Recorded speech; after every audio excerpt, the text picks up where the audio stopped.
Welcome to an overview of the NLN Nurse Educator Competency 8, Function Effectively Within the Organizational Environment and Academic Community. Your narrator is Mary Partouche.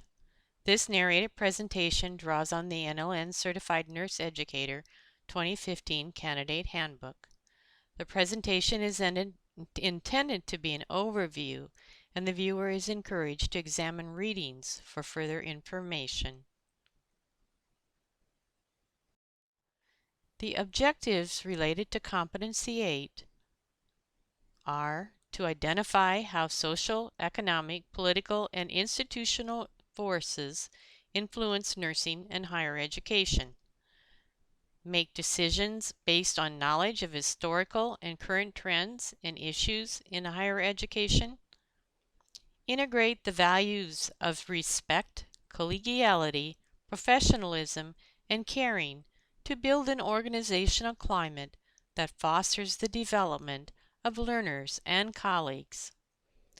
Consider the goals of the nursing program and the mission of the parent institution when proposing change or managing issues, and participate on institutional and departmental committees.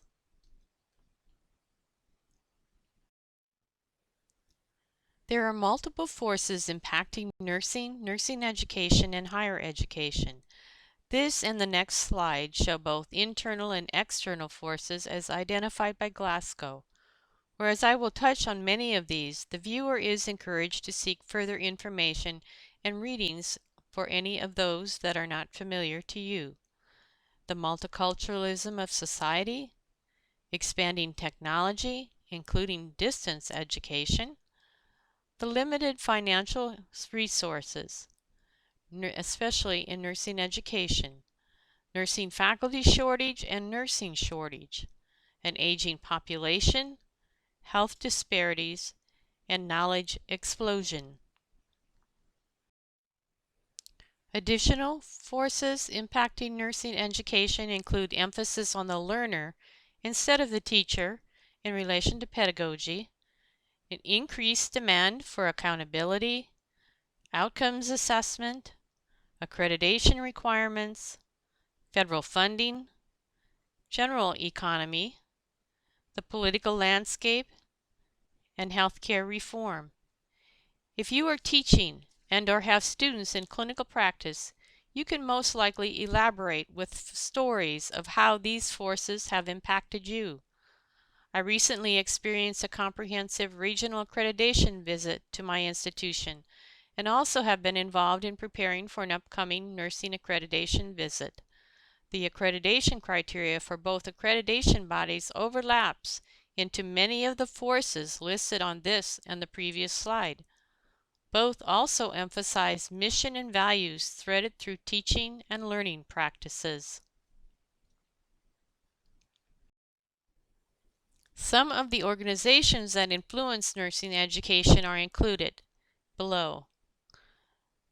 The first three are nursing accreditation bodies: the ACEN, Accreditation Commission for Education in Nursing, Commission on Collegiate Nursing Education, CCNE, which is affiliated with the American Association of Colleges of Nursing, and the Commission for Nursing Education Accreditation, CNEA, which is affiliated with the National League for Nursing.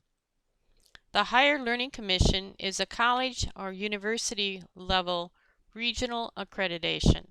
There are other commissions for colleges outside the North Central region. The Department of Education administers federal loans and laws for colleges on student federal grant programs, such as Title IX on discrimination and the Federal Credit Hour regulations. The U.S. Department of Labor oversees the Americans with Disabilities Act, which requires reasonable accommodations for students with documented disabilities.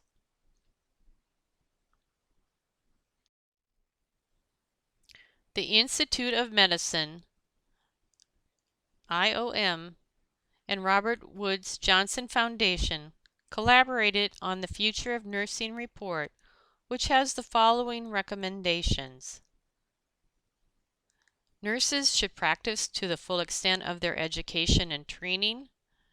Nurses should achieve higher levels of education and training through an improved education system that promotes seamless academic progression. Nurses should be full partners with physicians and other health professionals in redesigning healthcare in the United States, and effective workforce planning and policy making require better data collection and an improved information infrastructure. A goal related to increasing educational levels, which is the second item on this slide, is that 80% of nurses are BSN prepared by 2020. The National Academy of Sciences has this report published and available through PDF download on their website, and also has follow-up initiatives as a result of this report, which you can access on their website.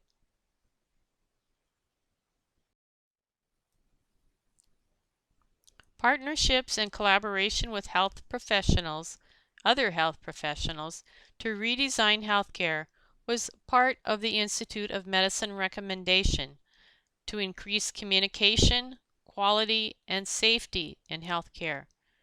Nurse educators are collaborating with other health educators in simulation experiences for students across disciplines and should provide other opportunities for interdisciplinary collaboration in healthcare settings.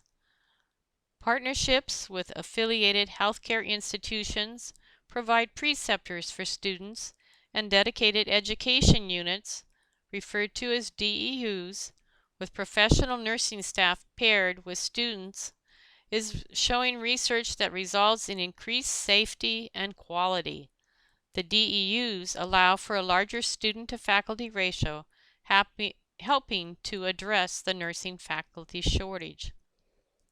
Partnerships with community shelters, underserved schools, and the like provide service learning experiences for students and promote civic engagement of students who will become health professionals.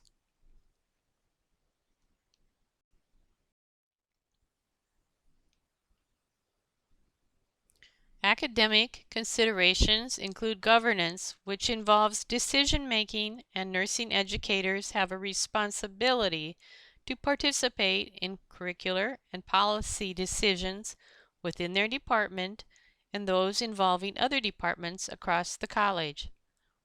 Nurse educators as faculty have self-governing roles within the academic setting. Peer review of faculty supports educator development. Participating in a committee to review faculty portfolios and recommend peers for promotion in rank is part of functioning in the institutional environment. It is recommended that you seek out a mentor to support your professional development and help you navigate the academic environment. With experience, needs can change, and you might find yourself seeking a new mentor to help you lead in the institutional environment and in healthcare.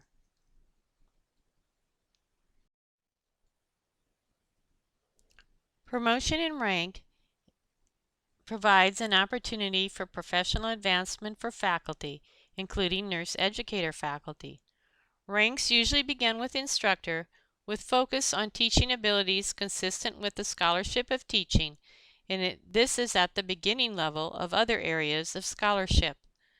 An assistant professor has more experience teaching and may focus on an area of research or work on innovative educational curricula, which in turn is presented at national meetings. The assistant professor may seek grants for research, provide service within and outside the institution.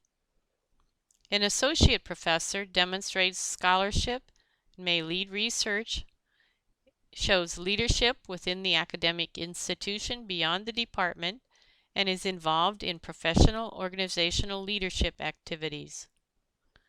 A full professor has a doctoral degree and is a role model for other faculty in areas of teaching, scholarship, and service. The faculty role of service includes areas within and outside the academic institution, and the amount and types of service can vary with rank and type of institution, research versus private 4-year versus community, and the like.